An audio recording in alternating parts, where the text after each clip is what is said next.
Сәлеметсіздер ме? Сіздерге бүгін жемешеде қосылған сүзбелі бәліштің рецептін ұсынбақпын. Өте дәмді, жасалу жолы қарапайым, көп затты керек етпейтін пирог.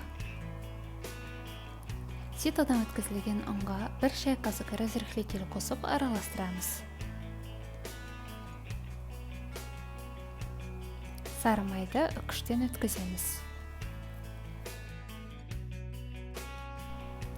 Қолымызбен үгітіп, крошка жасаймыз.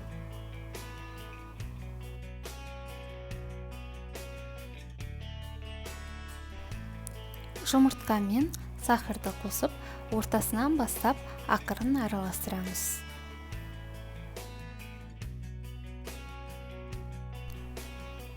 Өте жұмсақ қамыр елейміз.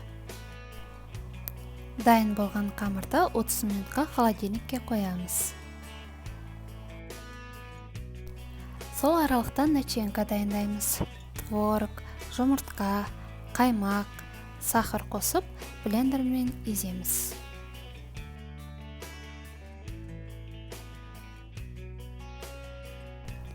Біркелкі массаға айналу керек.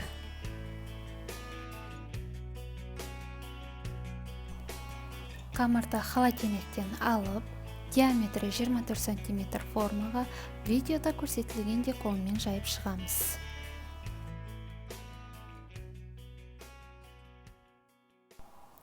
Үстіне начинка құямыз. Кез келген жидекке 1 шай қасық жүгері крахмалын қосып араластырамыз. Жидекті начинканың үстіне орналастырамыз. Пирогымызды қызып тұрған пеште 180 градуста 35-40 минут шамасында пісіріп аламыз. Толықтай суытамыз, 2-3 сағат холодильникте ұстаған дұрыс. Суығаннан соң ғана кесіп дастарханға ұсынамыз. Видеоны соңына дейін көргеніңіз үшін рахмет. Сіздермен болған Олжан Атабайқызы.